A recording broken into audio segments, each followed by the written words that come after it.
City. UST in the lead, 8-7 so far. Ateneo winning the first set, 25-14. The coverage not there for the Ateneans. We're live again here, Studio 23, replays on Balls Channel 34. Victor Lopez, Erica Liboro reporting. Boom Gonzalez, Mosey Ravena, Direct Abet Ramos at the helm of this live and exclusive coverage of UAP Women's Volleyball. Exciting match between Ateneo and UST. The joust. Valdez goes back row. Makulangan. Panatikla. And it's sent back by Hervasio. We've had a lot of long rallies here. That's in. Maru Panatikla adjusting to that short set of Caballejo. Look at her adjust to that set and different approach, no? Yep, get to that corner of Ateneo. Back to Eliza. Oh, adjusting. Oh, great save by Caballejo. Grabe itong dalawang team na to. Almost by Morada. She couldn't get to it. But another back set for Phil Cainglet. You can feel that they really, both teams want this game. Naunahan lang yung USC on the first set. But you can feel the importance of this game. Oh, hindi pumapatay yung bola, no, Mosey, ng madali. Hindi bumabagsak yung bola ng madali. Oh, see, even in that sequence, Panatikla through the blockers. Once again, challenging the defense of Ateneo. Maru Panatikla winning that one. The Calamba native getting it through Hervasio and Nakachi to give them a 10-8 lead. De Leon for UST as he blows out. That's the third one. Third, no? For UST. Keeping Ateneo close then. 9 serving 7.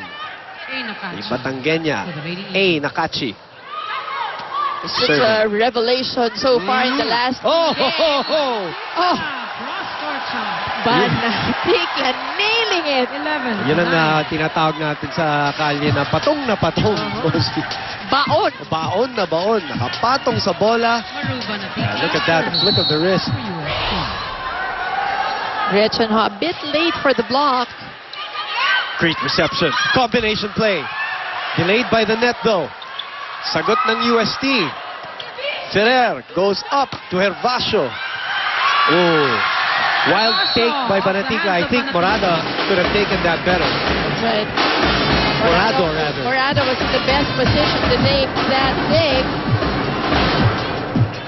Just 1 point. 10 serving 11. A tighter set here in the second. Eliza Valdez serving. One of the better serves here in the league from the rookie. Valdez. Oh, butas. Kanina pa yan, Moza, no? That's right. Lastimosa again getting that point. And you can see that UST is really challenging the blockers of Ateneo. They're not even using the blockers for off-the-block hits. Wala pa masyado tayo nakikita. Correct. Mga swipe or ano, no? Tama, really Palo. challenging them. And it's really hurting UST. The fourth error on the serve. It's so unfortunate. They come up with a spectacular offensive play and then they follow it up with a service error to keep Ateneo within slipstream here. 11 serving 12. Hervasio takes her time for a jump serve. That one's out too. 3 points for UST. For that is Hervasio. That's the risk you take with the jump serve. Ortiz. Ortiz back.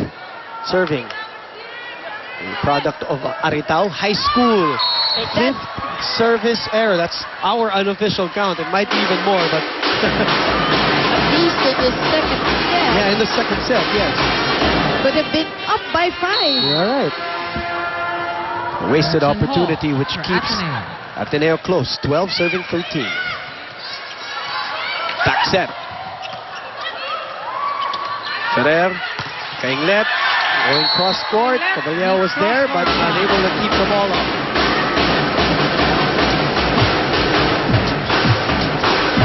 Phil Cainglet with that angle.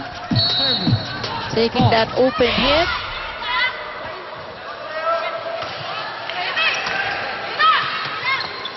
open up to Caballero. Nakachi. Morado was there. Back set. Gervasio was there. Penglet slows down and the fluff shot does not work. Not enough power, wanting to go off speed once again. Kita mo na eh. Pababa na Kita mo eh. na eh. Pam Lastimosa. Lastimosa on deck as they lead 14 serving 13. First dump ball attempt by Ferrer. Go back to Phil. Panatikla through the block. Penglet was there. They go back to her. Cross court. Regalo para kay Nakachi. But UST, no one even tried to defend that ball.